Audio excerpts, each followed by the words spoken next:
tem outro assunto para começar, a não ser as eleições americanas. Afinal, Donald Trump é o novo presidente dos Estados Unidos. O nosso enviado especial ao país norte-americano é o Eustáquio Ramos e fala com a gente ao vivo de lá. Eustáquio, a gente já pode cravar, né? Donald Trump é presidente dos Estados Unidos. Bom dia mais uma vez para você.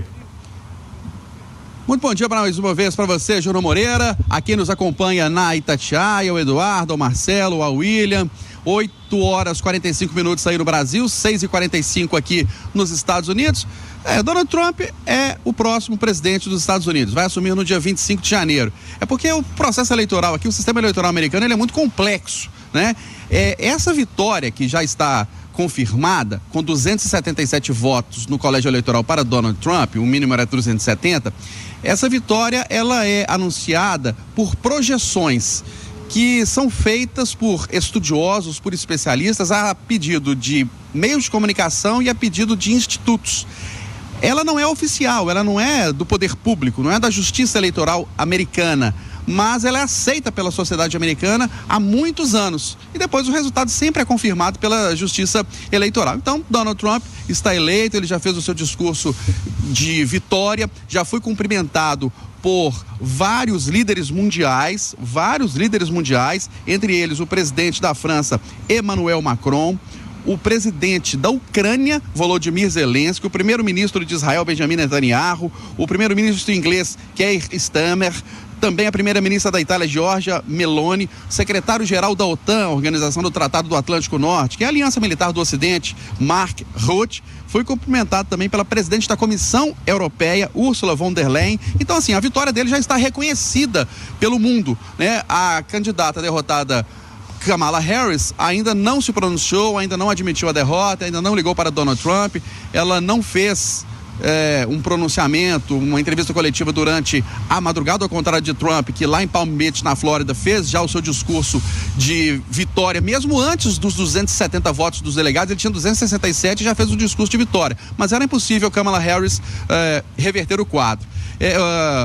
Donald Trump foi cumprimentado inclusive pelo ex-presidente Jair Bolsonaro. Nas redes sociais, Bolsonaro disse o seguinte, vamos abrir aspas para Bolsonaro, que é um apoiador de Donald Trump. Bolsonaro chamou Donald Trump de guerreiro e destacou que Donald Trump é um amigo e que está de volta à Casa Branca com louvor.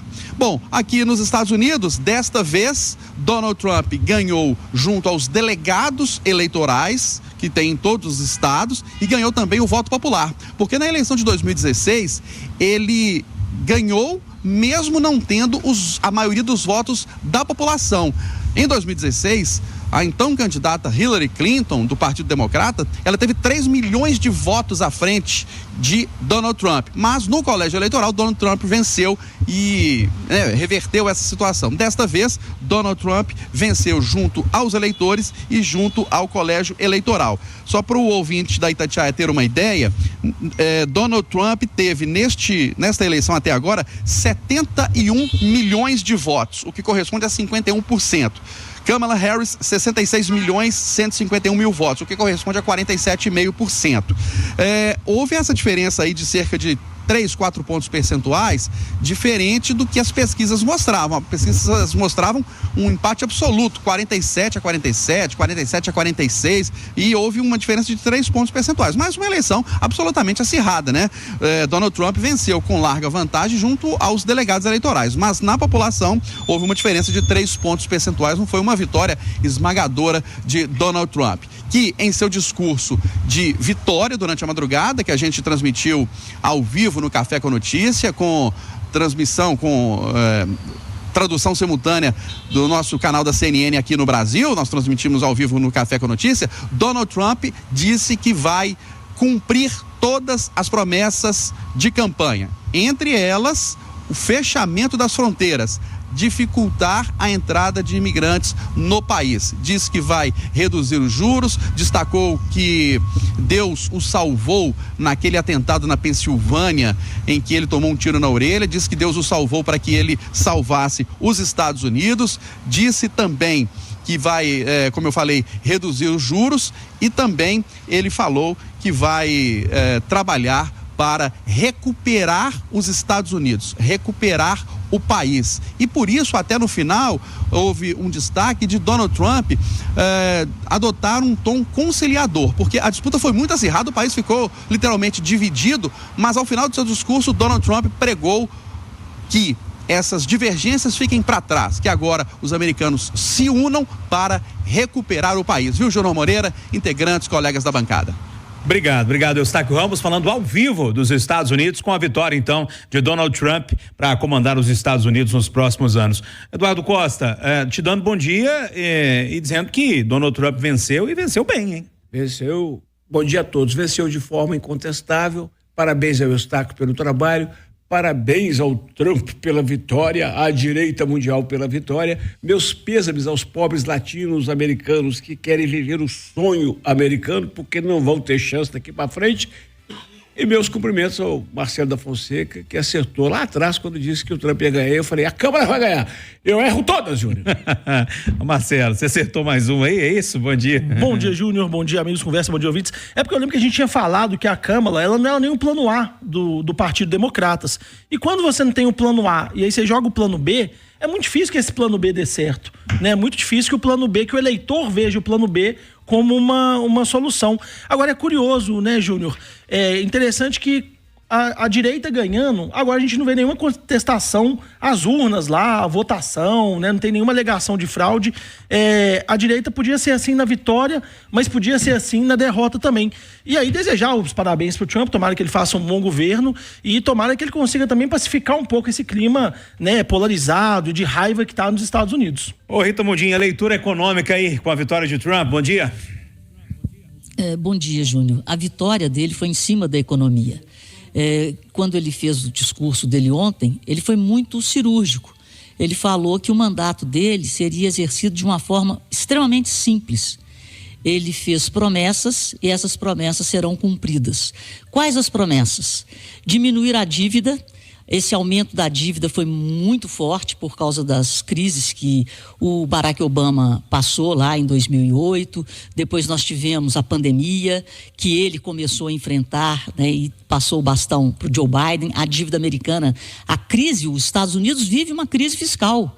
Os Estados Unidos foi ameaçado algumas vezes de um shutdown.